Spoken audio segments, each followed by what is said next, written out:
Halo semuanya, perkenalkan saya Alifia Rizkula. Saya akan mempresentasikan tentang Smart Finance, aplikasi pengelolaan keuangan dan prediksi pengeluaran pribadi. Oke, yang pertama di sini ada anggota tim Capstone kami. Yang pertama ada Aditya Chandra Nugraha, ada Iwayan Brahmani Novus Abasan sebagai full stack web developer, dan yang kedua ada Immanuel Tegar Prakosa, dan juga ada Muhammad Wahid Iqbal Marzuk sebagai AI Engineer, dan yang terakhir ada saya sendiri Alifia Rizkula dan Nimede Anita Wityas ini sebagai Data Science. Oke, next. Nah, di sini ada pendahuluan, yaitu pemasaran menjadi salah satu faktor penting dalam mendukung perkembangan usaha kecil dan bisnis yang sedang bertumbuh. Namun, banyak bisnis yang masih kesulitan menjangkau target pasar dengan tepat karena strategi pemasaran yang belum konsisten, kurang mengikuti tren, dan belum tersusun secara terarah. Nah, selain itu, keterbatasan waktu juga, sumber daya, serta keahlian digital dalam tim internal juga menjadi tantangan dalam menjalankan pemasaran yang efektif. Kondisi ini menunjukkan perlunya solusi yang dapat membantu bisnis mengelola pemasaran secara lebih strategis, modern, dan sesuai kebutuhan pasar. Oke, the next. Di sini ada rumusan masalah. Yang pertama ada bagaimana membantu usaha kecil dan bisnis yang sedang bertumbuh dalam menjangkau target pasar yang tepat. Rumusan masalah kedua ada bagaimana menyusun strategi pemasaran yang lebih konsisten, terarah dan sesuai dengan tren pasar. Dan yang terakhir ada bagaimana membantu tim internal yang memiliki keterbatasan waktu, sumber daya dan keahlian digital dalam menjalankan pemasaran secara efektif. Terima kasih atas waktu yang telah diberikan. Dan untuk kesempatan kali ini kita akan membahas mengenai perbandingan dengan aplikasi serupa. Untuk aplikasi pembanding kita menggunakan 3 contoh aplikasi. Aplikasi yang pertama itu adalah Livin Bank Mandiri, yang kedua MyBCA, dan yang ketiga itu adalah Dana. Dan untuk produk serupa, mungkin berbagai aplikasi keuangan digital telah membantu pengguna dalam memantau transaksi dan mengelola kondisi finansial sehari-hari. Dan beberapa aplikasi tadi masih terdapat celah yang masih dapat ditingkatkan. Sebagian besar aplikasi belum menyediakan prediksi pengeluaran masa depan yang dipersonalisasi berdasarkan pola keuangan masing-masing pengguna. Lalu, mengapa sih harus smart finance? Terdapat 4 alasan. Alasan yang pertama yaitu adalah mudah dipahami, dashboard sederhana untuk memantau kondisi keuangan. Yang kedua, lebih proaktif, membantu pengguna merencanakan keuangan sebelum jadi pemborosan. Dan yang ketiga, didukung AI, memprediksi pengeluaran berdasarkan riwayat transaksi pengguna. Dan yang terakhir yaitu adalah fokus ke generasi muda, disesuaikan dengan kebutuhan mahasiswa dan pengguna muda dalam mengelola keuangan harian. Mungkin segitu saja. Terima kasih atas waktu yang telah diberikan. Baik, terima kasih atas waktunya. Selanjutnya saya akan menunjukkan secara singkat mengenai hasil dari aplikasi web yang sudah kami buat, yaitu Smart Finance. Smart Finance memiliki 4 halaman utama, yaitu homepage, purchase history, subscriptions, dan graphs. Saat pertama kali membuka aplikasi, pengguna akan diminta untuk mendaftar akun terlebih dahulu. Setelah itu, pengguna dapat melakukan login dengan akun yang sudah dibuat untuk masuk ke aplikasi. Setelah login, pengguna disambut oleh homepage. Di sini terdapat widget ringkasan pengeluaran minggu ini, bulan ini, serta daftar pengeluaran terbaru. Ada juga widget AI Prediction yang langsung menampilkan prediksi pengeluaran bulan depan. Homepage ini berfungsi sebagai pusat navigasi cepat dan pengguna bisa langsung melihat kondisi keuangannya hanya dari satu layar. Selanjutnya di halaman Purchase History, pengguna bisa melihat seluruh riwayat pengeluaran dalam bentuk daftar. Setiap item bisa diklik untuk menampilkan overlay detail, lengkap dengan tanggal, kategori, dan lokasi. Pengguna juga bisa menampilkan catatan pengeluaran baru melalui tombol tambah. Serupa dengan halaman sebelumnya, halaman subscriptions juga menampilkan daftar langganan aktif pengguna. Setiap langganan memiliki overlay detail yang menunjukkan tanggal jatuh tempo dan siklus tagihan, dan pengguna bisa menambahkan langganan baru kapan saja melalui tombol tambah.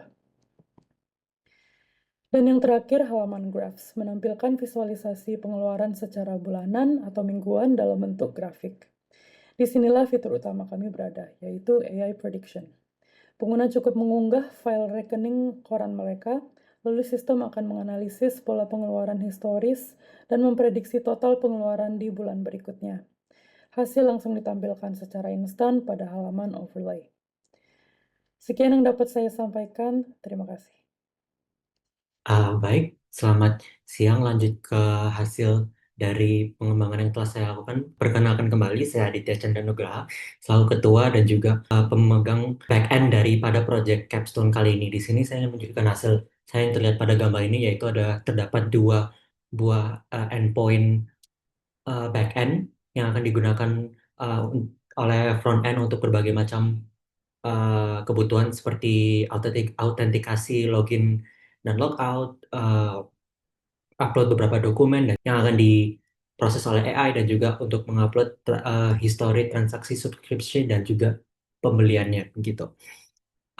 Itu of course semua yang tadi saya sebutkan tadi itu akan dihandle oleh endpoint yang express seperti tertera di gambar ini ada dua, satu express untuk autentikasi uh, dan juga operasi CRUD uh, purchase dan subscription. Selanjutnya ada endpoint flash untuk menampung model machine learning dan juga untuk melakukan inference model.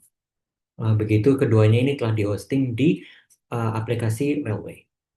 Baik, selanjutnya ini terdapat struktur dari mana daripada backend seperti yang saya bilang tadi, uh, digunakan Express dan juga terpecah, setiap roots-nya dimasukkan ke dalam service dan dibuat roots-nya sendiri-sendiri supaya uh, gampang di-maintain dan juga gampang dikembangkan selanjutnya gitu. Dan juga untuk untuk model Flask, semua model dan keperluan lainnya disimpan di directory models ini, dan juga untuk inference dan lain sebagainya dilakukan di predictor dan juga model loader.